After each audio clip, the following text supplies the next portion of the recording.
Good evening, everybody. How y'all doing? I hope you're doing well. I hope you've been all right since the last time we had a video session or whatever you want to call it. Today, I want to talk to you about sowing. I want to talk to you about a field that has been prepared for you. Today, I want to talk about things that God has for you, but you haven't seen them yet. And today, as I stand here, I want to tell you a little story. Last week was the Passover week, and it was Wednesday. Wednesday was the beginning of Passover. Well, it's planting season, and last week I planted a garden. Well, to make a long story short, I'm going to tell you a story, but I'm going to kind of condense it so you can understand and see what God is trying to show us here. And I really believe God spoke to me last week in this way, and He used a garden. You say a garden, I say yes, He used a garden. All right, last Tuesday, I got the tiller out, and I was going to go down in the bottom and plow this big field, this big plot so I could plant and have enough space and enough room to plant whatever I wanted because I bought a bunch of seed to put in the ground. Well, I got the tiller down there and I got to running it, and I went through a swipe and come back one time, and it just wasn't doing the deal.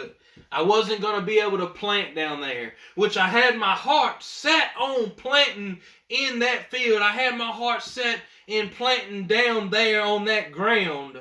But see, God had a different idea for me. He had a different place for me to plant.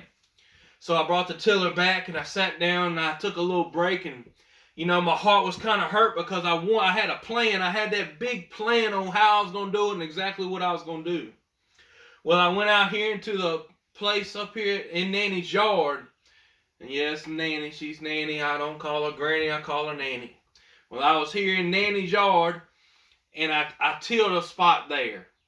And this is on Tuesday. It's about a 60 by 30, pretty big place. And I plowed it twice. I went through it 2 times with the tiller. Then the next day I come back and I made me some rows, and I started planting the seed. And I got on to about the last row. And remember now, Wednesday was the beginning of Passover, and I'm going to tie all this in together, but I want you to see something here, and it was awesome, and I can't explain it. Okay? Wednesday, I got my rows right, and I was planting seeds, and I was about to the last row, and when I got to the last row, I come down through there with that tool, and I was making that row out. I was hewing that row out so I could plant me some squash, I believe it was. And I got almost to the end there, and out come the ground come a boiled egg. You say, now what are you talking about? I said a boiled egg come out of the ground. Honest to the good Lord, I don't know how it got there. I don't know. I ran it through 2 times with the tiller on Tuesday, and then Wednesday I was coming through with that hoe, and out come this boiled egg out of the ground. Now, I picked up that egg and I shook it because I thought it was one of them eggs, like that makes noise and you can play a little music with at church. Y'all seen them. Well, I thought that's what it was. I thought it was a toy egg. I pulled it out and I shook it and it didn't shake, so I smashed it like that. And when I broke it open, it was boiled. Now, here's a completely boiled egg that I pulled out of the dirt, out of the mud. It was solid white. It wasn't red or dirty from the dirt or from the mud. I had tilled over this plot of land twice now with the tiller, and I'll come through there with that old hoe, and it wasn't cracked. It didn't have any kind of blemish. It was solid white, and it looked like you could eat it. It looked like somebody had just walked right over there and dropped that egg and covered it up with mud or dirt, and then I come through. But nobody had been throwing eggs out there in the yard. I want you to know that. Now, that's one thing. And I got to thinking about that thing. I went on and I threw the egg back in the garden. I went on about life and just didn't think no more about it. Well, we sat down on the porch, me and Granny, and we was talking about that. We was talking about that egg. Now, this was about a day or so later. I want you to know that when all that happened, it was Wednesday. See, Wednesday night at 6 o'clock, that's when the Passover began. And see, this is where God started speaking to me. See, Jesus died on the cross Wednesday at 6 o'clock is when he said, it is finished. and a darkness come over the land. And the earthquake came, and the veil of the temple went in half. And you say, well, that's not true. I say, yes, it's true. Wednesday here, 2020, at 6 o'clock, we had a storm roll in. And it got real bad, and they was calling for tornadoes. And we all got together and come over here to Granny's, because I live right around some trees, and I figured I'd come over here where it's flat and there wasn't many trees. And when I come out of the house, it was a rainbow up there. And then me and Nanny got to sitting down and talking about it the next day, and how everything took place, and it was all precise. And we got to talking about the Passover. And now I'm going to bring the boiled egg back up. During the meal that the Jewish people eat during the Passover, on their plate they have a variety of things to make them remember what it was in Egypt and how God brought them out. Now on this plate was a boiled egg.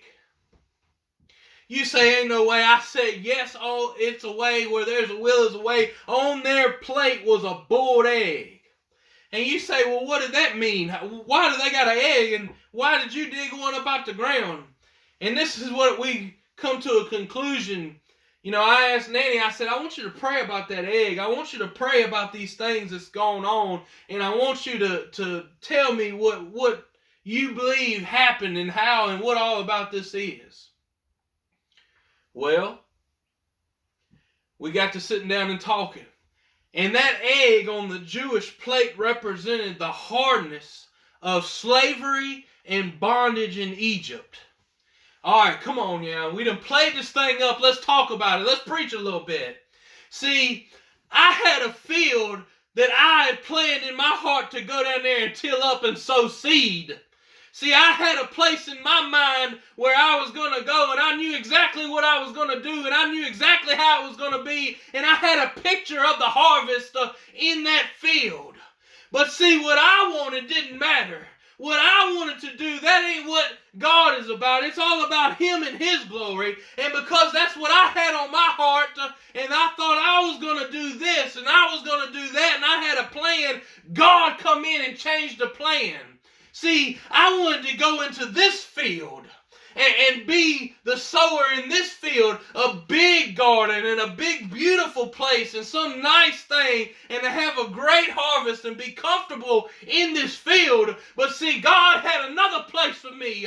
God had another place for me to be already prepared, already for me to go in and break up the ground, already for me to sow. Now you say, what does this have to do with it? I'm telling you today that God has a place for you. See, you trying to get your own mind right on where you're going to go, what you're going to do, and how it's going to be. But God has a different place for you. God has a field already prepared. God has a field that He's already bought and He's put in, and He's waiting on you to come and work that field. See, I went up there and I planted that seed. And I had bought a lot of seed. I bought a whole bunch of seed, and I was going to plant it down there in this big place. But I went up there, and it wasn't as big as I would like to plant it. So I planted a whole lot of seed in a short space. And see, God knew all these things, and that's what God is telling us today. He said, the place that I've given you, the field that I'm going to put you in, not the field that you put yourself in, the field that I put you in is going to be the right field. The field that I put you in, that's where you're going to sow the seed, and you're going to sow a lot of seed in a short amount of time because time is drawing to an end. Harvest is coming in, and it's time we get ready. Today, as I stand here, I want you to know that God has a field prepared for you. God has a place for you to be. God has a place for you to work. It's time we get up and stand up and start working for the kingdom of God and doing what He tells us to do, not what we think we should do or how we see fit. See, I dug up that egg, and that egg come up out the ground, and it was white. It wasn't a spot on it. It wasn't red from the mud. It didn't have any cracks in it. Even though I ran it over with the tiller twice and come through with that gardening tool, it didn't break it. It didn't bust it. ground. And God showed me something through that. See, I come out of the mud, I come out of the dirt, I come out of a dirty, nasty place where I was living my life unto my own self, where I was bound up, I was in bondage and in sin, and He brought me out of all those things. He brought me out of my spiritual Egypt and set me into a promised land, and He had a field for me already prepared, one for me to go into. All I had to do was claim it. And today, as I stand here, that's what I'm telling you. That's what I'm telling you today. Get out of the field that you think you're supposed to be in and go into the field that God has prepared for you because He has prepared a place. And when you grow in that, when you go in there and you grow and you sow your seed in a short amount of time, God's going to use it and He's going to bless it and He's going to let you remember where you come from. You say, that's crazy. You telling a story. I'm not telling a story. I can't explain it. I don't know how it happened, but I know God sent it to wake me up. I know it's time as America, as a church, we stand up and we go into the field and we begin to plow. Now I want to read you a portion of scripture, and it's in Hosea. It's Hosea 10 and verse 12, and it's two verses I want to read to you. It says, sow to yourselves in righteousness, reap in mercy, break up your fallow ground, for it is time to seek the Lord till He come and rain righteousness upon you. Ye have plowed wickedness, ye have reaped iniquity, ye have eaten the fruit of lies, because thou didst trust in thy way, in the multitude of the mighty men. It said, sow to yourselves in righteousness and reap in mercy. See, we've been sowing different things. We've been sowing seeds of discontent. We've been sowing seeds in the churches that ain't the true image of God. We've been sowing seeds that are not what God would have for us. He said to break up your fallow ground. Now you say, what does that mean? What is a fallow ground? Breaking up fallow ground is when you go through and you cultivate the land. It's when you go through and you use a tool, or you use a tractor or a plow or whatever you use, and you turn the ground over. You say, well, what does that got to do with me? And how's that in context with me? It's time you, not your brother or your sister, not your uncle or your mama or your daddy, not the boy that sits beside you in the house of God. It's time for you to turn your life over to God and let Him use you and sow righteousness in your own heart and not some other kind of way. Sow righteousness that God will shine His light in you and that you can be the light and it will break up your fallow ground. See, you break up that ground and it gets ready for the seed to go in. But when you don't break up the ground, when you don't mash up the ground, when you don't till that ground and turn it over, the seed can't go in because it's hard and won't nothing go into it. See, it's time you take your heart and you turn it over. It's time you take your heart and cultivate it to God and cultivate it to His Word. So when the preaching comes or the teaching comes or the prayer or the study, that seed will go in and it'll grow and you'll start growing. You'll be in the field and you'll be working the field that God has for you, and you can stand up and know what God is going to see. He said, for it is time to seek the Lord till He come and rain righteousness upon you. Sow to yourselves in righteousness. Seek the Lord. See, we haven't been seeking the Lord. I was seeking my own portion of land that I was going to grow here and I was going to do this. But it's God who gives the increase. I can't sow nothing. I can't do a thing until God sees fit. And He's got a place for you to do it, a particular time for you to do it. He said, till He come and rain righteousness upon you. See, you have to seek the Lord. You've got to get in your word. You got to start praying. You got to stop looking into a harvest and stop seeking after positions and start seeking after God. See, when we start looking to God's face and get our face out of everything else, out of everybody else's business, out of every other church, what they doing or how they doing it, it's time you start seeking after God and see how God does it and what field He wants to put you in. It's time that you stand up. It's time that we start being bold. I'm sick of seeing Christians who stand up and they won't preach against sin. They won't come against the things that ain't right. And I want to tell you today that you've got to seek after the Lord. You've got to look after His face and then He will rain righteousness upon you. And I tell you today, don't stop looking until that rain comes. Don't stop plowing until the rain comes. Don't stop sowing until the rain comes. Don't start looking for it until the rain comes, because the rain is coming and the harvest is going to be great, and there's going to be things that come up in the harvest that's not supposed to be there, but God said He would put the good seed into His barn. You go read it for yourself. It says, seek the Lord till He come and rain righteousness upon you. Ye have plowed wickedness. Ye have reaped iniquity. Ye have eaten the fruit of lies, because thou didst trust in thy way. See, we have plowed our own fields.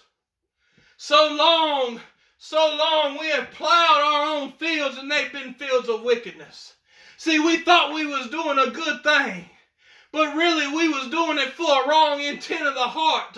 We was doing it because it's our way. He said, ye have plowed wickedness, ye have reaped iniquity.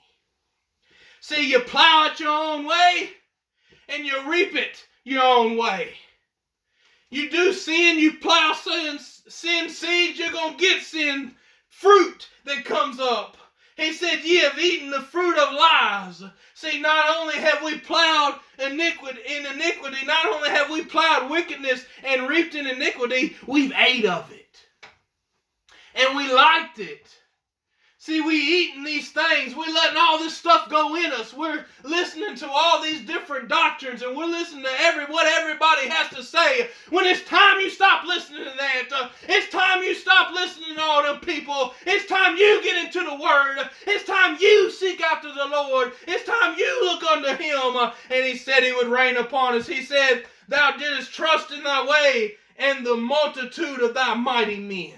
See, we think we have great people here on earth and all these preachers that stand up before thousands and thousands of people, and they're mighty men.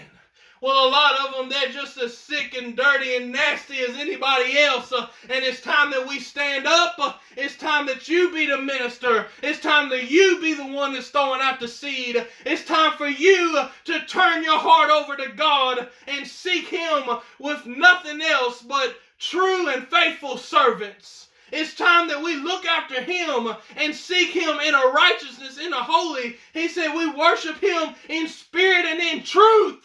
We don't worship Him no other way. It's in spirit and in truth. See, the Spirit of God will come in and the Spirit of truth, and He reveals God, the light, to us. And then we can be different. We can be changed till the reign of righteousness comes. I want to be standing in the rain. I want to be smack dab in the middle of the field that God prepared for me. I want the rain to come down, the rain of righteousness. I want to stand in the field with the rain that's coming down, in the field that God give me, the field that God showed me to plant, and the harvest come up, and the harvest go to God. Not to my own barn, not for my own self, not for my own way, but for God and His kingdom. And that's when we'll see a harvest, when we stop doing it for ourselves, when we stop doing it for our numbers, when we stop doing it for money, when we stop doing it for all these things. That's when we'll see the rain come down, and that's when we'll see God come in and sweep over our field, and it'll be beautiful, and it will be wet, and it'll be nice, and it'll be taken in. He said, whoever hunger and thirsteth, they shall be filled. It's time we get into our field and get filled with the righteousness of God. It's time we let His rain come through. It's time we let the storm clouds of heaven come over us and rain down righteousness on us because we've been seeking after Him in a true way. Not sowing to our own selves. Not plowing wickedness and reaping iniquity and eating the fruit of lies. But sowing righteousness, reaping mercy, and seeking the Lord and His reign. Seeking His reign. See, that egg that I dug up, it was spotless. It had been buried in the mud. I don't know how it got there. I can't explain it. All I know is I dug it up. And when it come out the ground, it was white. It didn't have no red mud on it. It didn't have no cracks in it from where it had been in the ground. It didn't have no cracks or tears in it where I went over it with the tiller. It was solid white. And that's what God's looking for today. He's looking for people who can come straight up out the mud, straight up out the dirt, red clay, and be washed white as snow. He's looking for ones that'll not have a blemish on them or not have a cracked up shell. One that is ready to serve Him and willing.